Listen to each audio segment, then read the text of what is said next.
I was using food for many different emotional reasons other than hunger. The knowledge, how you put your information together. Like, I love your definition of health, the relationship with self, the relationship with my body, and the relationship with others. And that's a beautiful definition.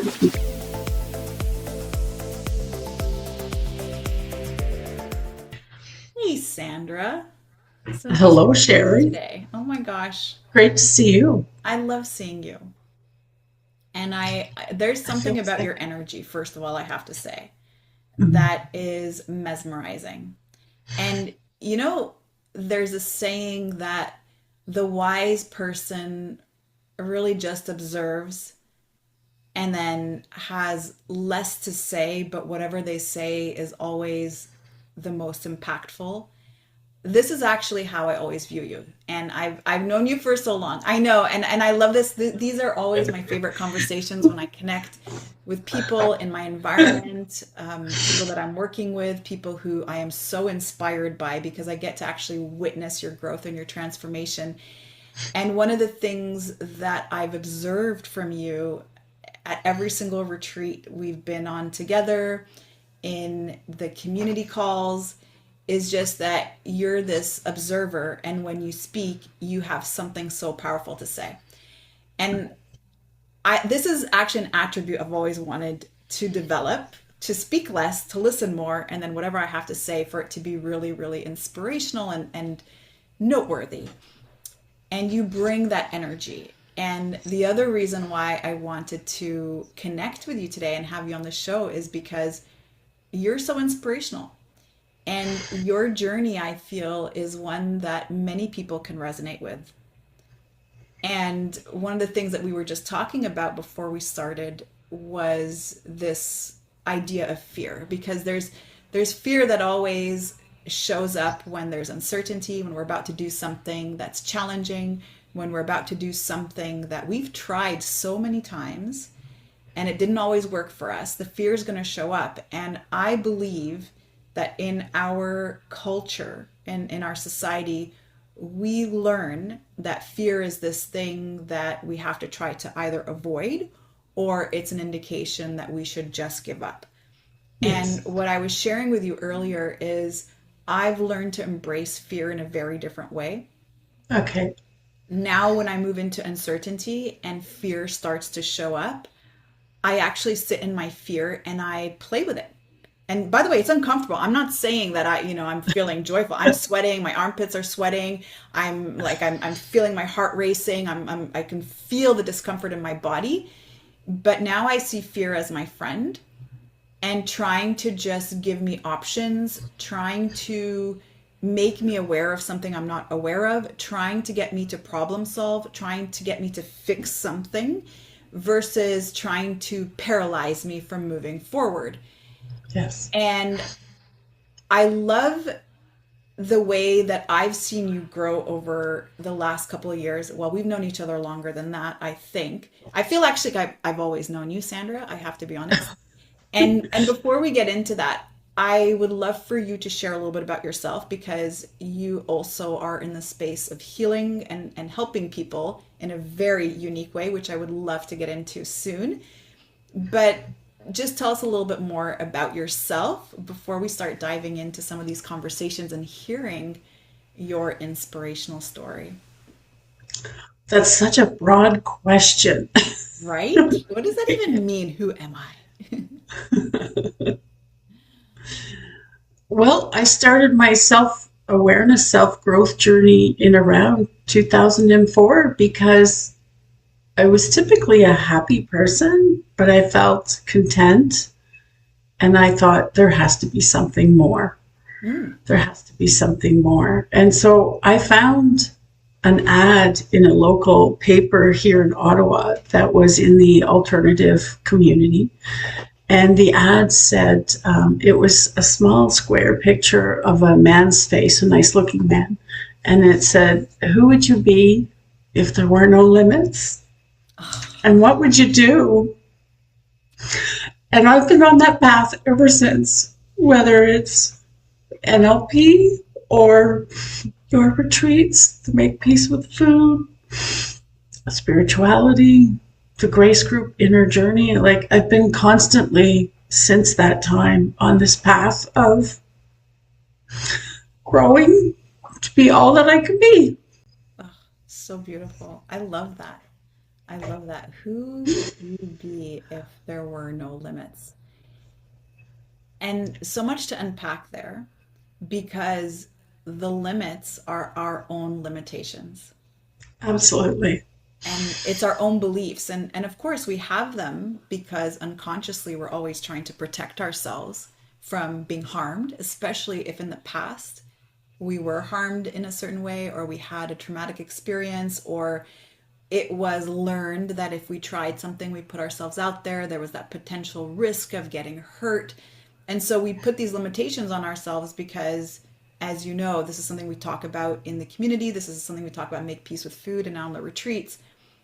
I believe we have two core fears, and everything else stems from these fears. And it's the fear Yeah. of failure, and it's the fear that we're not enough. And every single human being on the planet has these two fears. And the reason for these fears, what we're actually trying to do is we're trying to protect ourselves from abandonment, from being left behind, from not being accepted, from, well, rejection in general. So, whether we fear public speaking, or whether we fear that big launch of a program we're excited about, whether we fear having that really difficult conversation with our partner or with our boss, what's really behind that is the fear of failure, or the fear that we're not enough. And the not enoughness is, I'm not good enough, I'm not smart enough, I'm not pretty enough, I'm not talented enough, I'm not successful enough, I'm not whatever enough. And I think that by recognizing our own limitations and by sitting in the fear that we just spoke about, understanding that fear is just there to really give us options and give us information, we can learn how to move through that fear of failure and that fear of not enough, because fear doesn't actually go away.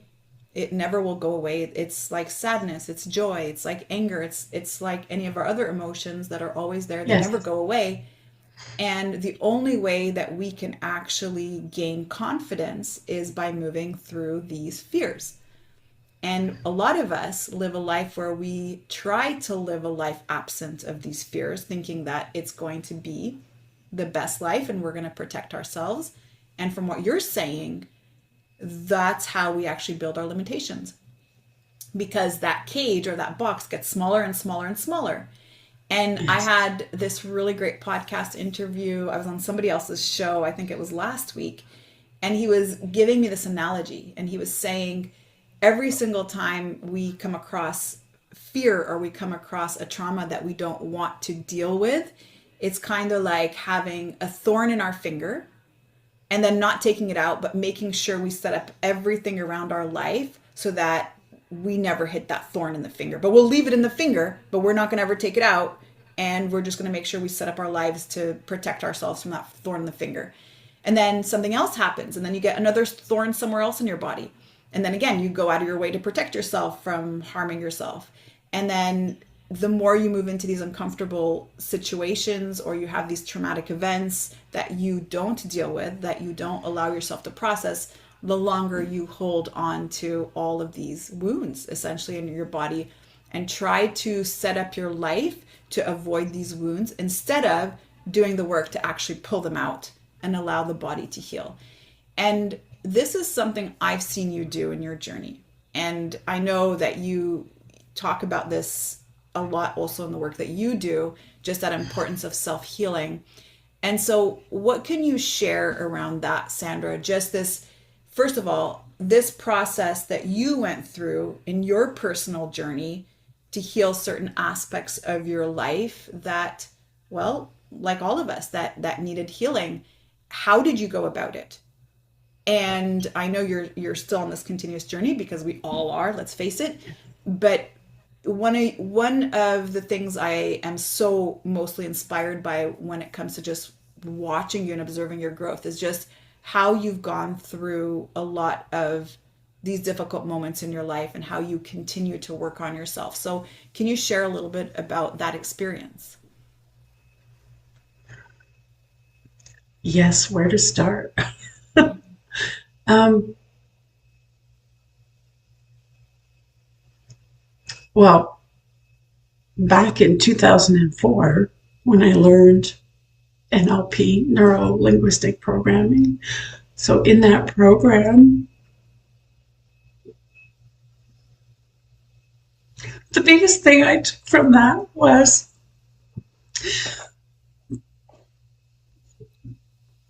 learning about myself in the sense that I communicate differently, I speak slower. I used to think I was stupid and that I was lucky to have the job that I had. So that was a big thing for me to get over, to learn, and start to accept. I remember one day my boss walked by briskly and said, Sandra, I need to speak to you. Come to my desk. And immediately I was like, what did I do wrong? And then worried about the consequence. And then I get emotional. Now I have to pull myself together, breathe, and get over there. And he just needed a question answered. There was nothing wrong. So it was like such a awareness for me that like he's just being himself. He needed a question answered. Like, what was that? Like thinking that automatically that there's something wrong. So then like just a continual journey of discovering more about myself, and specifically in the last year with working with you and the two retreats and Make Peace with Food, I've come up to a level where I'm the most comfortable in my skin that I've ever been, happier with who I am. And like you said, there's more, there's more layers to the onion. I was making a joke with a friend. It's like by the time my lights go out, like how big is this onion? Right. Right. Yeah. Yes. And most recently, in the last year, with all the things I've been learning from you, and then really they're become a part of me. And the power of the mind is what I'm so focused on right now, because the message we tell ourselves is the message, the life we're going to experience. And I I see so much power in that, and so much possibility that life can be what I want it to be, not what I'm afraid of, or not what, all the busyness out there and all the news and the crap. And it's like, but when I focus on my world, it's like, it's a beautiful place. Yes. So, and I'm so grateful. Yeah, Wow, that's so good. Yeah, and that also puts us more in a place of control. When absolutely. things are happening outside my control and I can't do anything about it, then my life feels like it's chaotic. So it's because of the government that it's like this, or because of the weather it's like this, or because of this person in my life and things are like this, or it's because of my job. And just feeling that sense of empowerment that whatever I actually believe is what creates my reality also means that I can change it. If I believe people are always out to get me, well, that's going to be the life that I live. I'll have a very limited life in terms of who I can trust and what I can allow myself to do and how vulnerable I can be. And again, this is something we talk a lot about. And I'm curious when it comes to where you are now. So you've started your journey, and it's been a couple, well, it's been obviously since 2004 you started your personal development journey. I know you're a growth oriented person, so you'll never stop growing. You and I are both are addicted to growth. But Yes. it's something that you said on our community call the other day. You said, and I think it was like this share of, it has taken me over a year to be where I am now. And you started the work. So you came to the first Costa Rica retreat and you started some work around your relationship with food. You started your work around your relationship with your body, around your relationship with exercise and health and self-care. Not that it was something that you just learned, but it was about how you shifted your relationship. So most Yes. of us already know what to do, but it's our relationship with what we're doing that's actually creating the block or creating that path to success. So you said that this was something that over the year you actually learned to layer one thing on top of the other until you got to where you are now. First of all, can you share a little bit about what you meant by that? Yes. Um, Going to Costa Rica, my goal was to take better care of myself. Mm-hmm. I want to be full of energy and able-bodied until the day my lights go out. So however long that may be, could be tomorrow, could be in 50 years, who knows? But I want to be vital and living my fullest life. And my relationship with food and taking care of myself is what I wanted to work on. Um, like you said, I know what to eat, what not to eat, but it's like willpower doesn't work for me. Yeah. And so it's like food had a grip on me, and I was using food for many different emotional reasons other than hunger.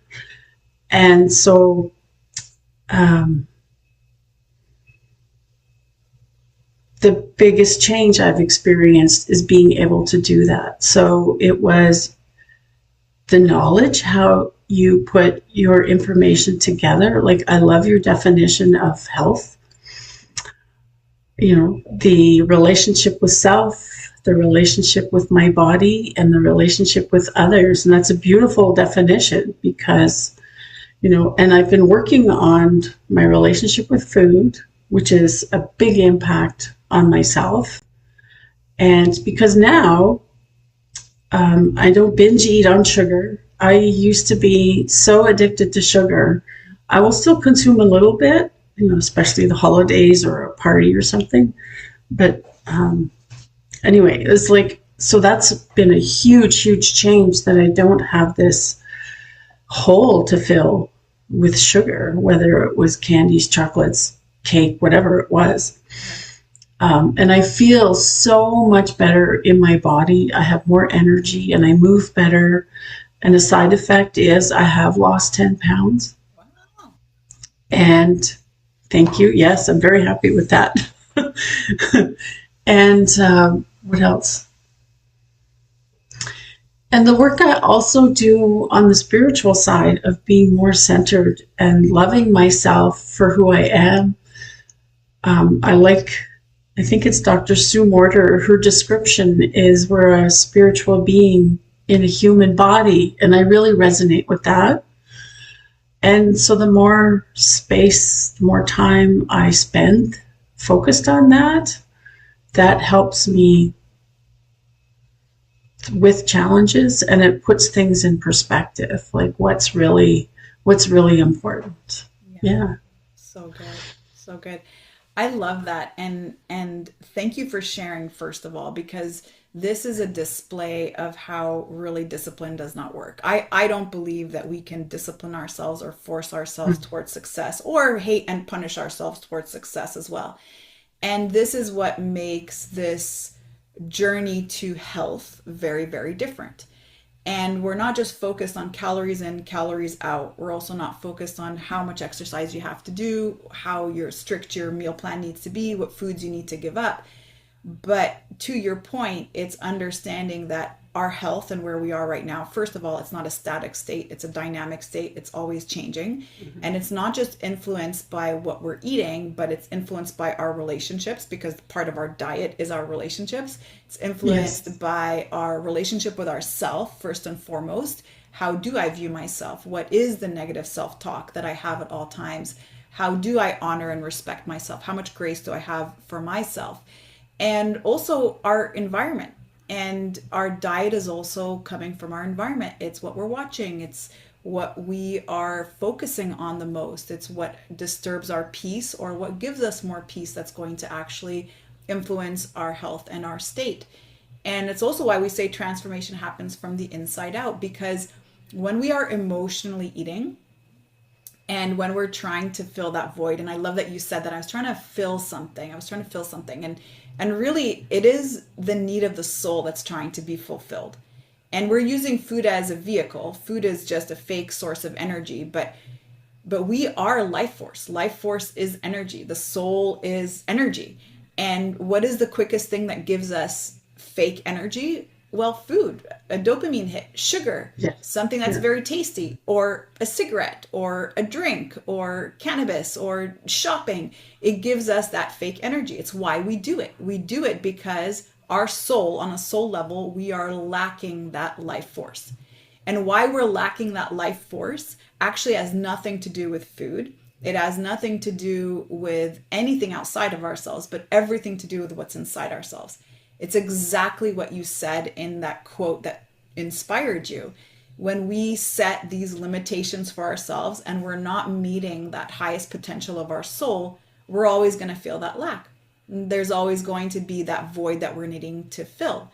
And if we allow our fears to decide if we're going to move forward with certain things in life, or if we're going to be paralyzed in this place, what we're always saying is, well, we're going to always accept that lack.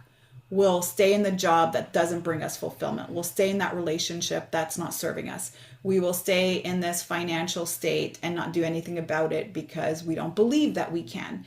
And we'll stay in this state of dis-ease, or keep this struggle with food, or keep this struggle with exercise, because we also don't believe that we can.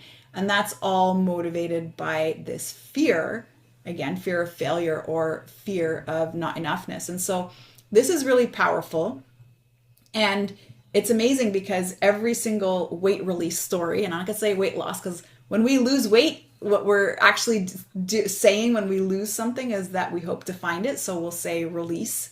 But every single story of weight release in our Make Peace with Food program, or by actually working on this inner stuff that we're talking about, is not happening because we are being restrictive. It's not happening because we're being over disciplined or we're forcing ourselves to stop doing stuff. It's really because we're changing our vibration, and you're no longer attracted to eating that entire box of cookies, which was me, by the way, or eating two big triple chocolate muffins in a row, which was also me, by the way. And I saw that in myself. The reason why I felt out of control around food is because on a very soul level, there was something missing for me.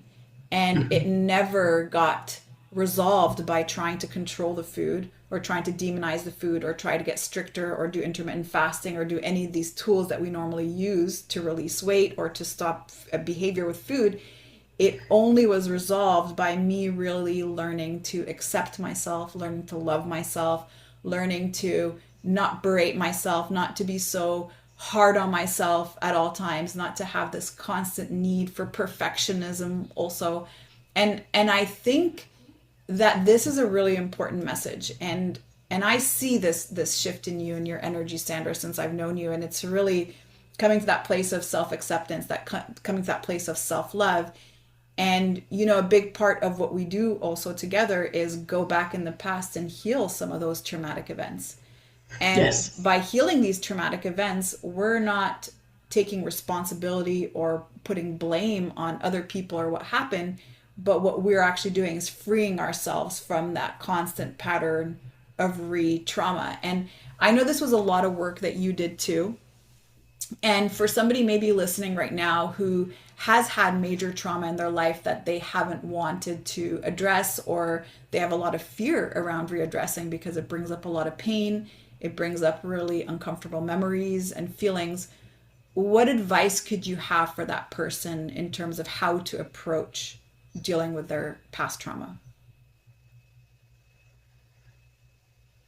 Knowing that once you do your work, it's way better on the other side than living with the fear, reliving the memories, reliving the crap, those Yeah. bad experiences. And even if, like, I've experienced trauma too, but it wasn't always in my mind, but it's in my body and Yes. it's in my being. So it wasn't in my conscious mind all the time. I thought I had already dealt with it and stuff, but like since I started my journey in 2004, it's not a one and done. Yes. It's a continuous journey, and it's so much better. I agreed to do this interview, this podcast, because a takeaway from Greece was, as a child, I was terrified to be the center of attention, and I avoided it, and I was always trying to be safe. So be nice, be quiet, only speak when spoken to, that kind of things, speak less as possible. So don't attract attention. I was totally not comfortable with attention, and that came from my childhood. And so I uncovered another layer of that at the retreat in Greece with you, and there was a release from my body as well. And now I just feel more of myself. So it's still a stretch, and I'm getting comfortable with it. And coming back to answer your question, it's just so much better in living your life in a way that is, yes, I'm afraid of this. Yes, this was in the past, but what do we really want now? How do I want to live now? Yeah. And it doesn't have to be like, I've done this exercise with some people, and you end up with this big picture of something totally different than what's happening now. And that's great. So, but sometimes that can be overwhelming, and then we get caught up in, well, how do I achieve that? And that's where you take small steps to go in that direction, get help, and it all works out. And it's way better than it ever has been. Yeah. Yeah. Go for it. Go for it. Just do Yeah. it. All those, Yeah. yes, And I love what you said because, trauma really is what we do. It's how we react to whatever experience we had. And two people can have the exact same experience, and yet the quote unquote traumatic impact could be different because it's whatever the meaning we gave that experience, first of all, that perpetuates it or dissolves it. And number two, it's also our interpretation of the world. And so trauma isn't what happened to us in that moment, it is what we did afterwards. It's how we dealt with it. And it's if we've created maybe meaning around it that blocked us from doing other things. It's if we reviewed it in our head and replayed it back so many times. It's if we took that as a life experience and then started to live our life with a new set of rules. For example, if we were, let's say, assaulted sexually or we went through a very difficult relationship, we can decide from that particular experience what's going to happen next in terms of how we will feel trusting around other people or how we will allow ourselves to be vulnerable in life. Or, like you're saying, we can go back and decide that we want to heal that part of us because it's how we decide that we want to live our lives. And the way I see this and all this work that we're doing, and I continue to do, and I've shared with you a lot of my traumatic events as well in my life. And as I continue to do the work, not only do other things surface, because to your point, it's unconscious and it lives in the body, even though the mm-hmm. mind may have forgotten about it or blocked it out or tried to pretend it never happened or it wasn't that significant. The body keeps the score, as we hear, and the Yes, body knows. And how do we know that? Well, it comes up. It comes up through our unconscious beliefs. Anytime we feel fear to do something, that is an opportunity to explore what unconscious belief could be there based on some traumatic events that we have. And this whole journey of growth and this whole journey of healing, for me, the way I see it is I'm just coming back home to me. And that's really my journey. My journey in life is my journey back home, because we're born, and especially as children, we have zero control over our environment. We don't get to decide what happens for us. We don't get to make a lot of the choices for us. Parents or adults are there doing and making all these decisions for us. And then we get into our teenage years, and now we're influenced by emotions and peer pressure, and now society starts to influence us. And so there's all these layers and layers and layers and layers. And of course, add in all of the traumatic events that have happened in our lives that have taken us further and further and further away from our truth, from really who we are. And so as I continue to do this work and be brave to do this work, because yes, it's uncomfortable to get started, but to Sandra's point, and if you listen to that advice, start with the small things. Before going for that big, big thing, start with that small thing. That small thing that makes you afraid, that you can start to sense your fear around, and start working on that, and then build the practice and move into then those deeper things. But it's painful to go through. It's uncomfortable because you're allowing yourself to go back to something that you've been trying to avoid for so many years. But on the other side of that is so much freedom. It's so Yeah. much release. And we always also say this, forgiveness is not about the other person. When I forgive somebody for something that they've done to me in my life, it's not because I'm letting them off the hook. I'm actually letting myself off the hook. Because if I don't forgive, what that means is I have an energetic cord constantly attached to that person or to that experience. And through the act of forgiveness, I get to let go. I get to cut that cord. I get to move on. I get to own my power again. I get to take it all back. So I know you've had to do your share of forgiveness. And what was that process like, first of all, to not just forgive others for what they maybe have done to you, but also that act of forgiving yourself? What is that process of forgiveness for you?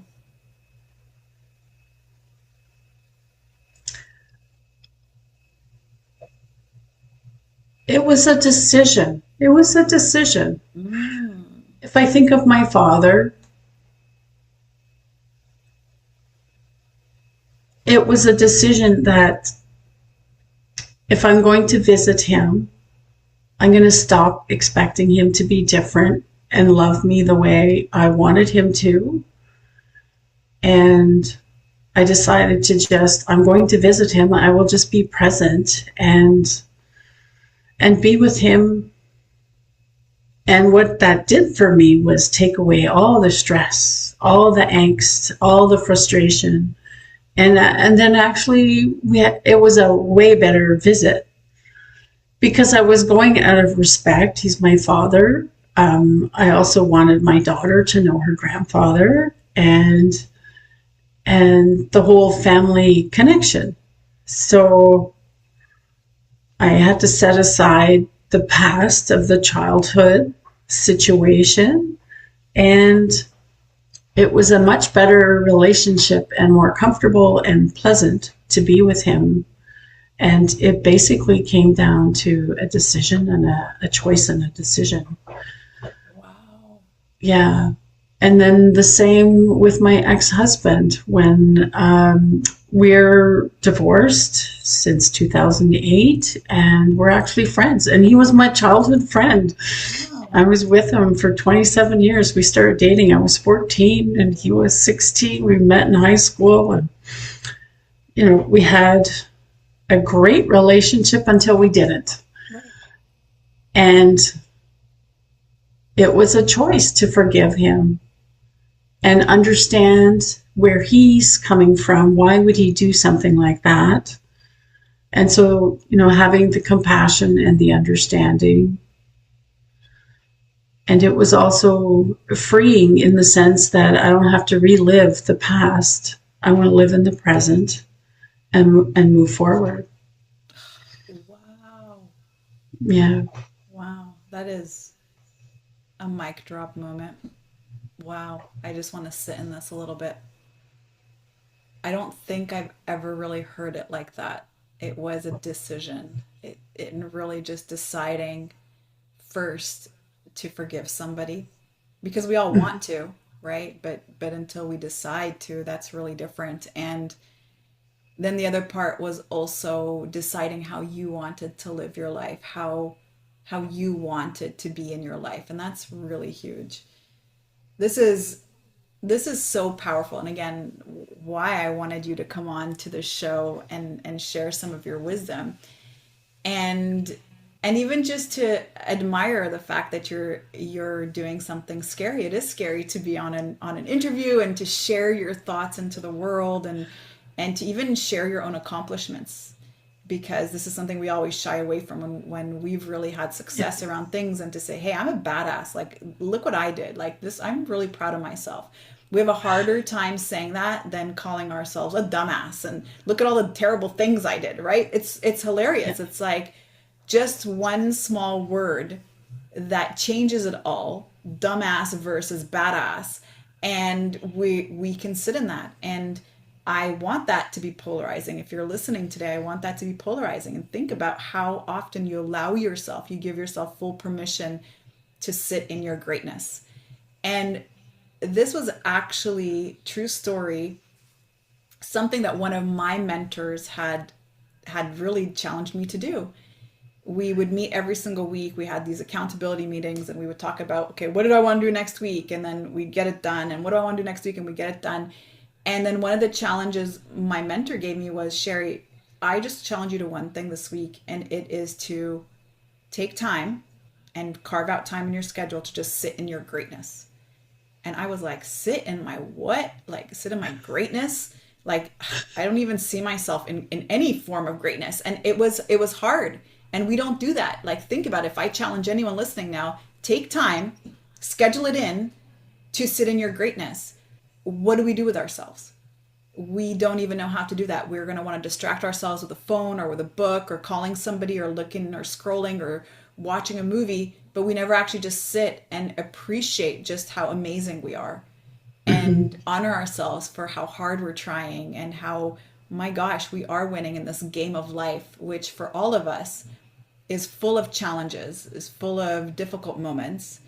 It's full of beautiful moments, but it's also full of a lot of pain and suffering and loss and regret, and people maybe not always liking us, and also our efforts, and us being able to navigate that and continue to work on ourselves. And so I want to challenge everyone listening to take that time and sit in your greatness. And just like Sandra so bravely showed up today, allowing herself to sit in her greatness. This is something we can all learn from. So thank you so much for all you shared today, Sandra. Thank you so much for all your insight, all your wisdom. And I know you've inspired people listening today to just go for it, and remember that as we start this journey to self growth, to making peace with food, to really changing our relationship with ourselves, our relationship with others, our relationship around even our nutrition and fitness, it all starts with planting the seed. And we plant the seed, and then we nurture that seed until it becomes that tree and it starts to give us fruit. And I think that's one of the things I admire the most in you, is I've watched you plant these seeds and then continue to nurture them and just never give up. And most of us, we plant the seeds, and then if in 2 weeks, where's the fruit? If there's no fruit, we give up.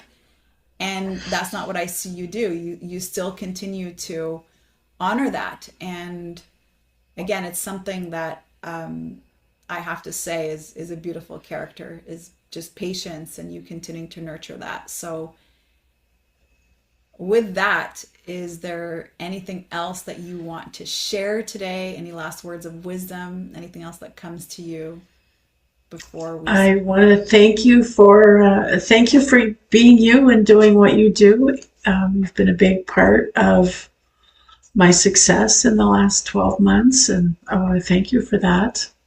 And it's been a pleasure. And thank you for stretching me to be on here. Well, Every time we come to the edge of the comfort zone and make a decision, or it's like, oh, I want something different, well, then it comes. yeah, yeah. Well, thank you.